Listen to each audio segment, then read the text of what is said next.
Assalamualaikum warahmatullahi wabarakatuh. Alhamdulillahi rabbil alamin. Wa bihi nasta'inu ala umuri dunya waddin. Wassalatu wassalamu ala sayyidina Muhammadin wa ala alihi wa sahbihi ajma'in. Amma ba'du, rabbi shrah li sadri wa yassir li amri wa hlul 'uqdatam min lisani yafqahu qawli. Hadratil kiram, para alim ulama, para sesepuh, tokoh masyarakat, ketua masjid dan pengurus serta jamaah yang dirahmati oleh Allah Subhanahu wa taala. Puji syukur kehadirat Allah Subhanahu wa taala kita ucap di kesempatan pagi hari ini karena Allah telah menghidupkan kembali kita dari kematian kita semalam, kemudian dilepaskan kembali ke alam dunia ini. Dan langkah kita pertama adalah menuju masjid Allah atau rumah Allah ini. Dan kita berharap seluruh langkah kita diabadikan sebagai kebersyukuran. Kemudian Allah ridho dan terus menambahkan kenikmatan kepada kita semua. Amin. Ya Rabbal Alamin. Salawat beriringan dengan salam pun selalu kita mengucap kepada Nabi Muhammad SAW sampai dengan detik akhir hayat kita nanti. Kita menginginkan kepada Allah agar salawat-salawat tersebut nanti di akhirat dijadikan kendaraan yang akan memperjumpakan kita dengan Nabi dan sekaligus meraih syafaat yang pernah beliau janjikan. Amin ya Rabbal Alamin. Ma'asyiral hadirin, para bapak, ibu, jamaah rahimakumullah. Di kesempatan pagi hari ini saya ingin menyampaikan pandangan para ulama berkait yang saya kumpulkan dari berbagai macam referensi. Ada beberapa kitab berbahasa Arab dan berbahasa Indonesia yang saya koleksi. Kemudian diramu untuk disampaikan di kesempatan pagi hari ini. Yang ingin saya sampaikan adalah bagaimana ulama atau tafsir para ulama berkaitan dengan salah satu surat yang sering kali kita baca dan termasuk dalam surat-surat pendek. Nama surat tersebut surat Al-Masad. Ada yang tahu nggak surat Al-Masad? Nah, biasanya sih kalau di kita nih surat Al-Masad nggak populer. Ada nggak surat Al-Masad, orang tanya surat Al-Masad surat apa Pak? Terus ada juga tabat syiada. Oh, tabat syiada.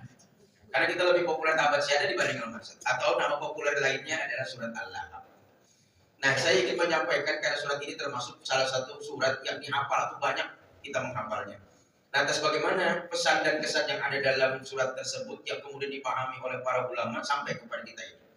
Pertama begini, bahwa surat ini populer dinamakan surat Al-Lahab atau Al-Masad. Yang paling populer Al-Lahab. Kita umumnya tabat begitu. Al-Lahab ini bercerita tentang seorang paman Nabi bernama Abu Lahab, yang nama aslinya bukan Abu Lahab sebenarnya. Orang ini pada saat dilahirkan kemudian dinamakan oleh bapaknya yang merupakan kakek dari Nabi SAW dengan nama Abdul Uzza. Ini namanya asli nih, sesuai dengan akte kelahiran di Kecamatan Mekah. Namanya Abdul Uzza, namanya Abdul Uzza dia. Nah, tapi nama asli Abdul Uzza ini tidak terabadikan dalam Al-Quran. Yang terabadikan adalah Abu Lahab, nama julukannya. Kenapa dia dinamakan Abu Lahab atau dijuluki Abu Lahab oleh masyarakat sekitar? Karena kata lahab itu kan artinya api yang berkobar, merah, membara, berkobar. Itulah lahab dalam bahasa Al-Qurannya. Kenapa dia dinamakan demikian? Karena orang ini dalam tafsir ulama yang saya peroleh, tinggi besar, kulitnya berwarna putih dan pipinya ini merah gitu. Dia punya pipi merah. Sehingga kalau dari jauh pipinya yang merah itu udah kelihatan, pipinya merah bagaikan api yang berkobar, merah dia. Sehingga akhirnya karena pipinya yang merah bagaikan api yang berkobar, maka masyarakat atau orang pada masa tersebut menjuluki dia Abu Lahab, pipi yang berkobar. Beda dengan istrinya Nabi. Kalau istrinya Nabi Aisyah, pipinya juga merah, cuman merahnya merona karena malu, maka Umairah namanya. Kalau ini pipinya berkobar bagaikan api yang berkobar, dalam bahasa Arab api berkobar itu lahab, maka dijuluki dia Abu Lahab. Kalau kita kan, kalau ada orang nggak kenal namanya tapi ada tanda lahir, itu lebih sering tanda lahirnya yang orang kenal. Ada orang tempelan di sini gede, gitu. Terus kemudian ada orang nyari, Pak, kenal Pak Bambang nggak? Ya kan Bambang namanya paling banyak nih Bambang. Bahasa Bambang sama Agus, paling banyak tuh Bambang ya Agus. Maka di sini juga saya yakin kalau nggak ada Bambang masih ada Agus di sini ya. Ada dua-duanya. Ada Agus. Nah, ada orang tanya, Pak, kenal Pak Bambang enggak? Begitu ditanya kenal Pak Bambang enggak? Orang yang ditanya itu nanya, Bambang RT, apa Bambang RW, apa Bambang Hansip, apa Bambang Tompel. Bambang Tompel Pak, Bambang Tompel disebut itu. Artinya tanda lahirnya terkenal dia ini. Sebagaimana Abu Lahab itu sangat terkenal sekali dengan julukan Lahab berkobar. Nama aslinya Abdul Uzza. Lantas di ulama menuliskannya begini. Kenapa nama Abdul Uzza ini tidak terabadikan dalam Al-Quran? Padahal dia nama asli. Kenapa kalimatnya tabat syada abi lahabi wa. Al-Quran lebih senang mengabadikan nama julukannya dibandingkan nama aslinya. Kenapa tidak tersebutkan Abu Lahab itu? Karena diduga, bahkan saya setuju bukan ulama ini. Diduga kenapa Al-Quran tidak mau mengabadikan kata Abdul Uzza? Disebabkan karena kata Abdul Uzza ini kan jelek. Abdul Uzza ini kan secara bahasa artinya hambanya berhala kan. Sebab di masyarakat sana di Arab di masa jahiliyah dulu, orang-orang yang punya berhala itu kan menamakan berhalanya ada Lata, Manat, Hubal, itu Uzza ini termasuk banyak namanya. Ada 360 berhala semua punya nama. Saya nggak hafal, mendingan ngapalin Asmaul Husna daripada nama-nama berhala kita hafalin kan itu. Nah, ini dia punya nama itu Lata, Manat, Hubal karena orang-orang dulu tidak hanya sekedar di sekitar kota Mekah atau Jazirah Arab ini. Orang zaman dulu itu kalau punya Tuhan nggak satu itu. Ya zaman dulu itu nggak ada Tuhan itu satu esa yang seperti ditawarkan oleh Nabi Muhammad dengan para nabi terdahulu. Semua Tuhan rata-rata diperkenalkan oleh manusia itu lebih dari satu.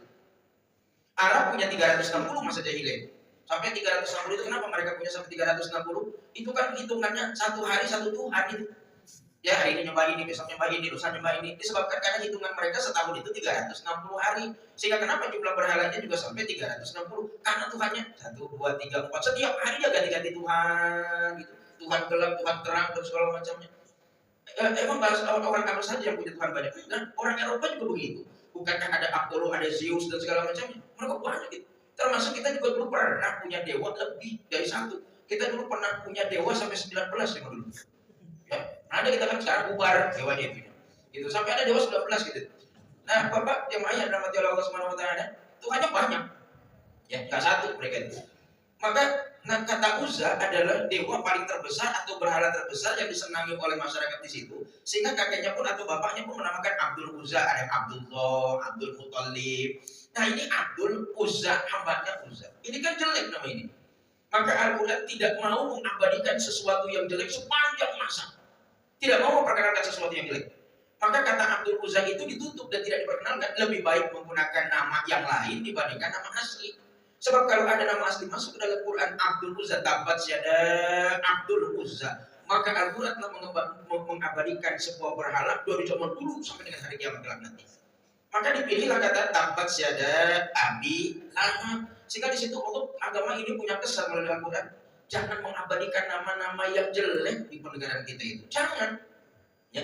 Bahkan bukankah Allah memperkenalkan namanya sampai 99 nama, kemudian memperkenalkannya dengan istilah Asmaul Husna, nama-nama yang terbaik. Husna itu lebih itu. Nama-nama terbaik. Gak ada yang sanggup mengalahkan nama ini karena dia sudah terbaik. Ada nama-nama yang baik, ada nama-nama yang terbaik. Allah punya nama yang terbaik. Dan mengabadikan semua nama-nama itu selalu saja indah-indah, bagus-bagus gitu. Jadi kalau di dunia barat sana kemudian ada orang menyampaikan pandangannya, apa sih artinya sebuah nama itu? Kalau kita dalam agama Islam, nama itu penting. Ya jangan mengabaikan nama itu penting. Cukuplah orang sana yang mengatakan, apa sih artinya sebuah nama? Kita nama itu penting.